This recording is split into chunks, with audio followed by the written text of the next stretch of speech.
नमस्कार मित्रों, मैं नीरज पांडे। आप सब देख रहे हैं मेरा YouTube channel Neeraj with math GS. आज मैं एक नया सेशन लेके आया हूं मित्रों, अलंकार। जैसा कि मैं रस करवा चुका हूं मित्रों, रस के सारे भाग बता चुका हूं। उनको आप देखिएगा वीडियो, और बहुत सारे वीडियो मैं आपको अपलोड कर चुका हूं मित्रों, उसको देखिएगा। और मित्रों, आप मेरे चैनल को देखते हैं, लाइक करते हैं, शेयर करते हैं, सब्सक्राइब करते हैं, बहुत अच्छा लगता है, बहुत खुशियां मिलती हैं कि आप मेरे साथ हैं, मेरा सपोर्ट कर रहे हैं। और उसके लिए मैं आप सभी का बहुत बहुत आभार प्रकट करता हूं, बहुत बहुत आप सभी का साधुवाद व्यक्त करता हूं मित्रों। अब मैं स्टार्ट करता हूं अलंकार। जैसा कि मैं देखिए यहाँ पे स्पष्ट रूप में लिख दिया हूं मित्रों, पूरा पूरा आप दिख रहा होगा। आप स्क्रीनशॉट लेना चाहते हैं तो ले सकते हैं, पूरा पूरा आप स्क्रीनशॉट ले लीजिए, पूरा आपको दिख रहा होगा। देखिए मित्रों, अलंकार शब्द से ही स्पष्ट हो रहा है अलंकार। देखिए यहाँ मैं लिख भी दिया हूं, कुछ चीजें मैं स्पष्ट करके लिख दिया हूं मित्रों, कि जो आपको जरूरत पड़े तो आप स्क्रीनशॉट ले सकते हैं और अपना काम कम समय में अच्छा बेहतर कर सकते हैं। अलंकार, अलंकार का आशय क्या होता है मित्रों? अलंकार, अलम लिखा हुआ है, अलम। अलंकार कैसे बना है? अलम धातु से अलंकार बना है। और अलम का मतलब होता है मित्रों आभूषण। अलम का आशय क्या होता है मित्रों?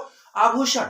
और यहां कहा जाए मित्रों, तो जैसे कहा जाए, यहां अगर अलंकार की परिभाषा बोली जाए, अलंकार की परिभाषा, आपको प्रश्न आता है कि अलंकार की परिभाषा सहित उदाहरण दीजिए। अगर ऐसा आ जाए तो आपको क्या लिखना है? किसी काव्य की शोभा बढ़ाने वाले, किसी काव्य की शोभा बढ़ाने वाले आभूषणों को अलंकार कहते हैं। क्या लिखेंगे मित्रों? किसी काव्य की शोभा बढ़ाने वाले आभूषणों को अलंकार कहते हैं। तो ये किससे मिलके बना है? अलम धातु से बना है, और अलम का अर्थ होता है मित्रों आभूषण। तो आपको परिभाषा यही देना है कि किसी काव्य की शोभा बढ़ाने वाले आभूषणों को हम क्या कहते हैं? अलंकार। जिस प्रकार से हमारी माताएं बहनें जो होती हैं वो सस्ती हैं, संवरती हैं, बहुत सारे आभूषण पहनती हैं, और उनकी शोभा में क्या होता है? चार चांद लग जाता है। उसी प्रकार से मित्रों, अगर कोई काव्य है, उसमें अगर अलंकारों का प्रयोग हो जाता है तो उसमें क्या हो जाता है? चार चांद लग जाते हैं। वही हो जाता है सोने पे सुहागा। क्या हो जाता है मित्रों? सोने पे सुहागा। वो काव्य तो अच्छा था ही, लेकिन अलंकारों के माध्यम से उसको सुसज्जित कर दिया गया, उसको क्या कर दिया गया? सजा संवार दिया गया। तो मित्रों, अलंकार का मतलब आप सबको समझ में आया होगा कि किसी काव्य की शोभा बढ़ाने वाले आभूषणों को हम क्या कहते हैं? अलंकार कहते हैं। अब आते हैं, बात करते हैं इसकी प्रकारों पर। तो अलंकार मुख्यतया मित्रों दो प्रकार के होते हैं, कहीं कहीं आपको तीसरा प्रकार भी मिलेगा देखने को। तो देखिए, पहला प्रकार होता है अलंकार का शब्दालंकार, दूसरा होता है अर्थालंकार, तीसरा कहीं कहीं आप पढ़े होंगे किसी बुकों में मित्रों कि उभयालंकार, और कहीं कहीं आपको आधुनिक अलंकार या पाश्चात्य अलंकार ऐसा शब्द मिला होगा तीसरे के लिए।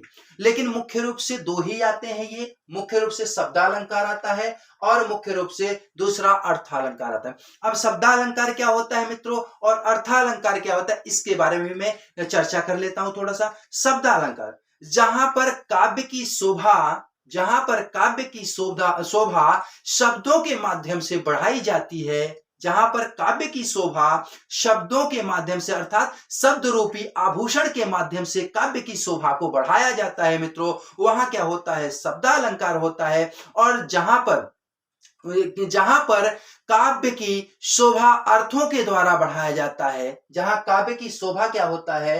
अर्थों के द्वारा बढ़ाया जाता है, वहां क्या होता है मित्रों? अर्थालंकार होता है। वहां क्या होता है? अर्थालंकार होता है। जहां पे अर्थ के द्वारा, अर्थ कुछ और निकले और अर्थ के द्वारा वहां पे क्या हो जाए? उसको निकाला जाए, तो वह मित्रों होता है अर्थालंकार। तो यहां मित्रों मैं बात कर रहा हूं, किस चीज का बात कर रहा हूं? मैं शब्दालंकार की बात कर रहा हूं कि शब्दालंकार क्या होता है।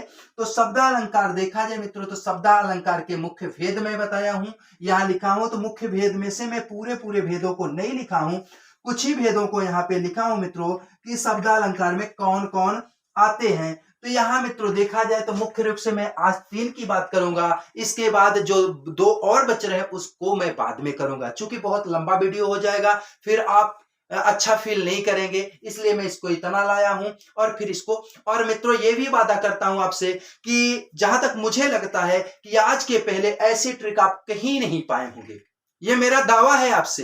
क्योंकि यह ट्रिक मेरे पिताजी द्वारा बनाई गई है, इसलिए मैं कहता हूं यह ट्रिक कहीं नहीं पाए होंगे। क्योंकि मेरे पिताजी मेरे भैया को पढ़ाए, मेरे बहनों को पढ़ाए और उनसे मैं सीखा हूं। तो यह ट्रिक मेरे पिताजी की है और यह अभी पब्लिश नहीं हुई। पहली बार मैं यूट्यूब के माध्यम से अपने पिताजी के इस छंदबद्ध पिरोए गए कड़ियों को, लरियों को आपके मध्य प्रस्तुत कर रहा हूं। यदि इनको आप पढ़ें और इनसे आप ज्ञानार्जन करें तो इस वीडियो को लाइक कीजिएगा, शेयर कीजिएगा, सब्सक्राइब कीजिएगा, जिससे मुझे और अच्छा लगे और मुझे लगे कि मेरे पिताजी द्वारा बनाई गई ये पंक्तियां बहुत सारे लोगों के काम आ रही हैं, जिनको कोई चीज समझने में बहुत आसानी पूर्वक उनको समझ में आ रहा है और उनको हेल्प मिल रही है।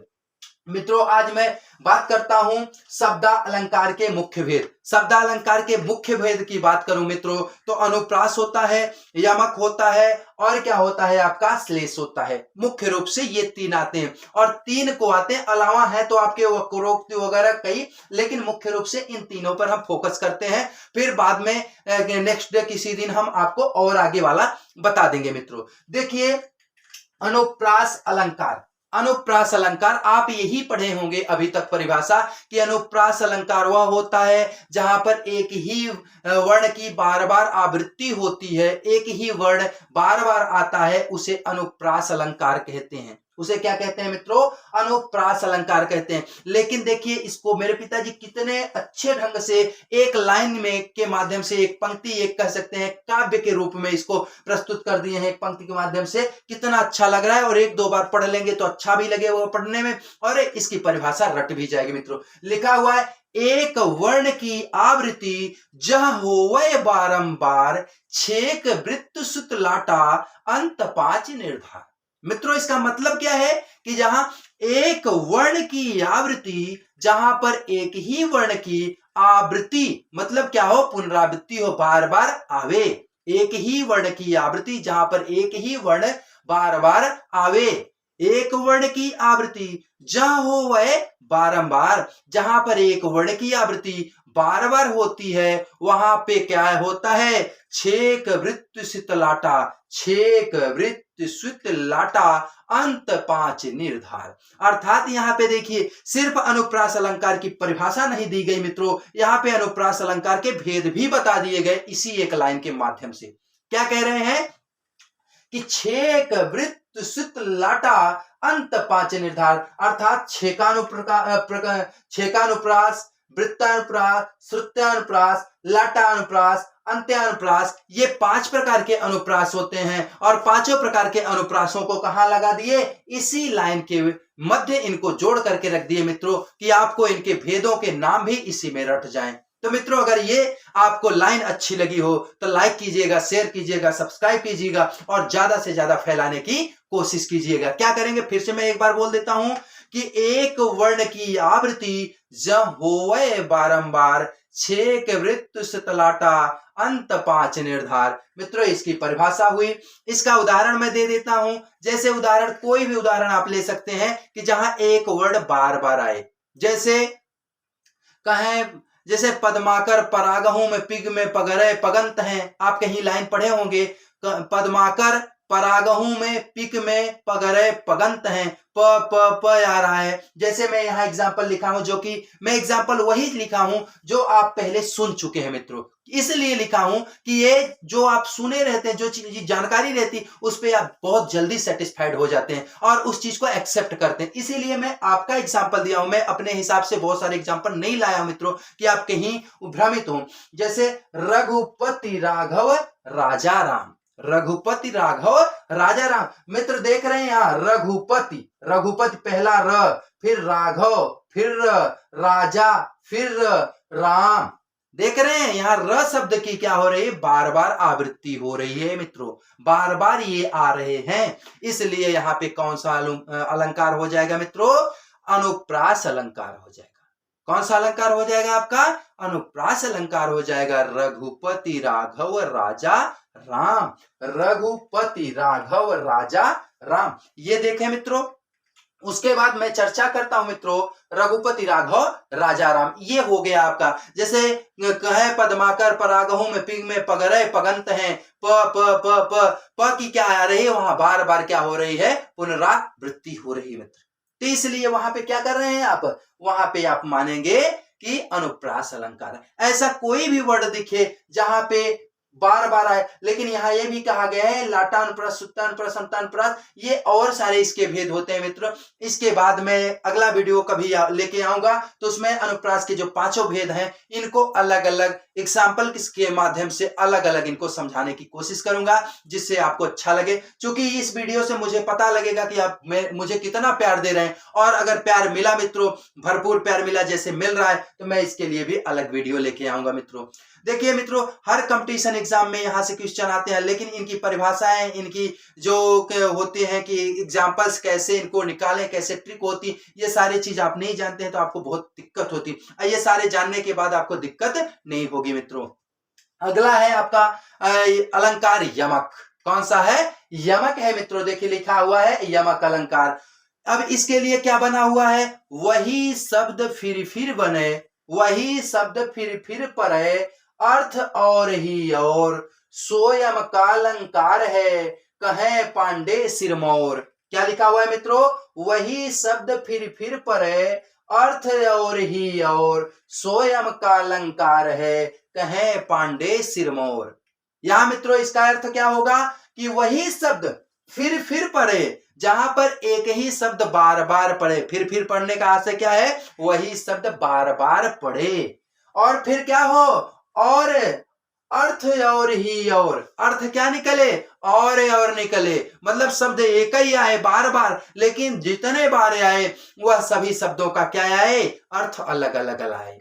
अर्थ क्या है मित्रों? अलग अलग है। तो वहां पे क्या हो जाएगा? आपका यमक अलंकार हो जाएगा मित्रों। क्या हो जाएगा? यमक अलंकार। वही शब्द फिर पढ़े, अर्थ और ही और, स्वयं का अलंकार है, कहें पांडे सिरमौर। ये हुआ मित्रों इसकी परिभाषा। अब इसके लिए एग्जाम्पल है, जैसे कनक कनक ते 100 गुनी, मादकताय अधिकाय, वा खाए बौराए जग, वा खाए बौराए जग, या पाए बौराए। या कहीं कहीं लिखा होता है वही खाए बौराए जग, यही पाए बौराए। तो मित्रों इसमें दिक्कत नहीं है, चाहे वा खाए बौराए जग लिखा रहे, चाहे वही पाए बौराए जग, यही पाए बौराए, बात एक ही है। इसका अर्थ क्या है? कनक कनक ते 100 गुनी। कनक कनक कितनी बार आया है मित्रों? 2 बार आया है। कनक कनक कितनी बार आया? 2 बार। कनक और कनक ते 100 गुनी, कनक कनक ते 100 गुनी, मादकताय अधिकाय। कनक कह रहा है कि इस कनक से इस कनक में क्या है? मादकता, मतलब घमंड, गर्व जो है वह अधिकाय, अधिक है। कितना गुना? 100 गुना। एक से बढ़ के एक में है। और क्या कहते हैं? वाह खाए बौराए जग, वाह खाए बौराए जग। तो ये कनक कौन सा है जिसको खाया जा रहा है? इस कनक का अर्थ है मित्रों, पहले कनक का अर्थ क्या है? वाह खाए, खाना है। तो खाने वाला कनक कौन सा है? धतूरा।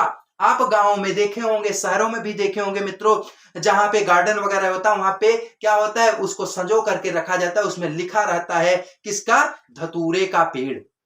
धतूरा देखे होंगे, हरा भरा होता है, उसमें गोल गोल गुम्फा जैसा फूल होता है, एक सिंगल सिंगल, और उसमें देखते हैं इतने बड़े बड़े क्या होते हैं कि एक गोला गोला गेंद जैसा, और थोड़ा नुकीला नुकीला उसमें क्या लगे रहते हैं? फल लगे होते हैं, जिसको हम धतूरा कहते हैं। और उस धतूरे से बीज निकलते हैं। उस बीज को अगर मित्र आप खा लेंगे तो क्या हो जाएंगे? बौरा जाएंगे, चूंकि उसमें गर्मी बहुत ज्यादा होती है। वही खाए बौराए जग, उसको खाने से आपके अंदर बहुत ज्यादा गर्मी आएगी और आप क्या होंगे? बौरा जाएंगे, अर्थात पगला जाएंगे। और दूसरा क्या है? कनक कनक ते 100 गुनी, मादकताय अधिकाय, वा खाए बौराए जग, वा पाए बौराए। इस पाने पर दूसरा कनक का अर्थ क्या है मित्रों? सोना। और इसको पाने पर या पाए बौराए जग, या पाए बौराए जग, वा खाए बौराए जग, या पाए बौराए।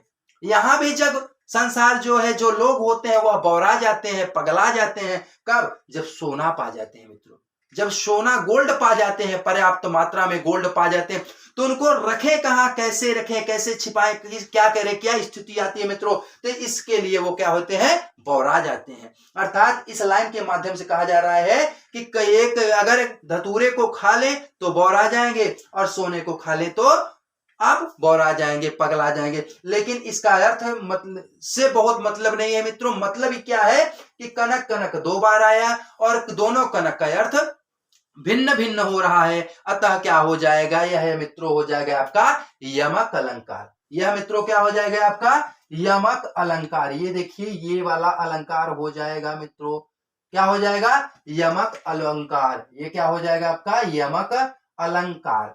अब देखिए मित्रों यमक अलंकार अगर आपको समझ में आ जाए, जैसे घोरमंदर के अंदर रहन वारी घोरमंदर के अंदर रहाती है, घोरमंदर के अंदर रहन वारी घोरमंदर के अंदर रहाती। देखिए यहाँ पे घोरमंदर दो दो जगह आती है, तो वो रहन वारी रहाती है। तो यहाँ देखिए ऐसे बहुत सारे तमाम एग्जांपल्स मिल जाएंगे मित्रों, जिसके क्या होते हैं कि एक ही शब्द क्या हो देंगे बार बार आएंगे, लेकिन उन शब्दों का क्या होगा अर्थ भिन्न भिन्न होगा। जैसे लोग कहते हैं एक ही शब्द होता है, कि कहते हैं ना कि फला ने मेरा घर उजाड़ दिया और फला ने मेरा घर बसा दिया।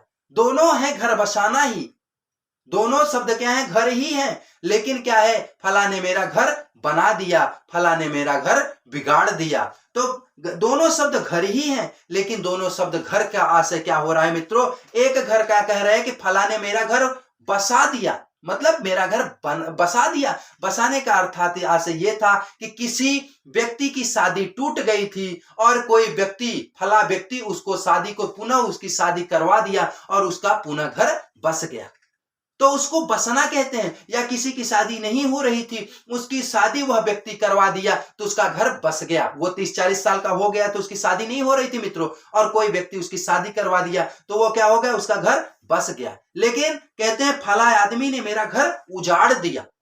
उजाड़ने का से क्या है मित्रों, है वही घर, शब्द है घर ही, लेकिन यहाँ उजाड़ दिया बिगाड़ दिया। मतलब कोई व्यक्ति है जो कि दो सुखी संपन्न परिवारों में पति पत्नी में ऐसी आग लगाई कि वह आग ऐसी भड़की कि परमाणु और हाइड्रोजन बम भी शायद उससे कम पावरफुल दिखे, और दोनों के रिश्ते में क्या आया बहुत भयंकर तूफान आया और दोनों अलग अलग हो गए। तो यहाँ क्या हो रहा है घर अलग अलग हो रहा है, दोनों अलग अलग हो गए, मतलब उनका घर क्या हुआ उजड़ गया। यहां भी अगर देखा जाए तो कौन सा अलंकार होगा मित्रों यमक अलंकार होगा। ऐसे तमाम एग्जाम्पल्स होंगे मित्रों, आपके बीच बहुत सारे एग्जाम्पल हैं, बहुत सारा करेंगे तो बहुत लंबा हो जाएगा मित्रों, इसलिए मैं छोटे में ही इसको आगे बढ़ाता हूं।